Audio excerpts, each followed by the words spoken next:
I grew up going to church, hearing and learning about God, His love, His grace, His faithfulness. All seemed nice, though rather odd. So I deemed it an important little box and put it up on the shelf, to be kept, cherished, and opened often, but only a small part of myself. My life was dominated by the hundreds of clocks, working, clicking, spinning, ticking, always going without stop. So I'd go and push on through to be the best, to get to the top. First, it was at school. I felt I had to prove my worth in grades. Despite my parents saying, just do your best, I'd work night and day to pass the days, to get all A's, to get the praise, to be the perfect child, to prove that I was good enough, dependable, the opposite of wild, to prove that I was unique, never giving anyone a chance to peek behind the curtain to see the toll it took on me. When I was 10, my parents divorced and I felt forced to step up even more. On my own, I thought I had to prove what I was here on earth for. I picked up more and more responsibilities to show that I could be relied upon, to push on, to continue to go. The boxes on the shelf kept piling up so high. My checklist was growing so tall it felt like it reached the sky. My list sounded a little something like this. Be the best in color guard, lead others to success. Check. Go to church and worship God, take a minute to forget about the mess. Check. Take care of mom, help her make it through the day and not to cry. Check. Be sure to say a quick prayer before you get to bed and finally shut your eyes. Check. Make sure you're working hard to be the good person everyone says you are, no matter how much it shatters and shreds the entirety of your heart. Check.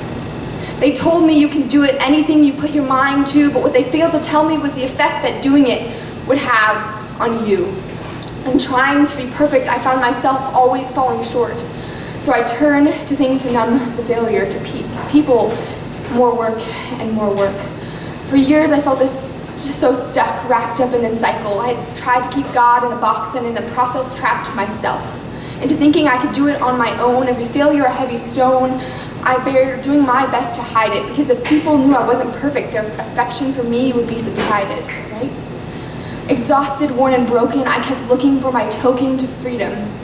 But how to slow the breakneck pace and not lose face? Or is there another way? One day when I opened up the box I had tried to put God in all along, I found a surprise, an incredible gift, a peaceful, joyful song. How sweet it was to hear Him say, "Come to me, all you who are weary and burdened, and I will give you rest." And for the first time in my life, I felt this fire burning inside my chest. This age-old book had come alive to speak into my heart, to expose all the lies I had unknowingly been receiving, weaving, and believing, and in a few short words, their hold on me had been broke. I was overwhelmed by this truth that God had spoke into my heart.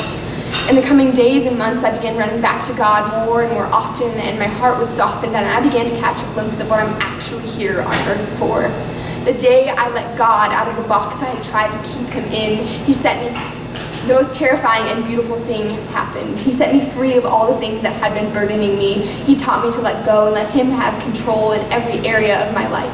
And at times it was slow and peaceful, yet His word was sharper than a knife, purifying, restoring, activating from the inside out. God breathed life into this broken vessel, and I began to shout of His love, His grace, His faithfulness that once seemed nice but odd. They became my soul's delight, and all I wanted was more and more of God.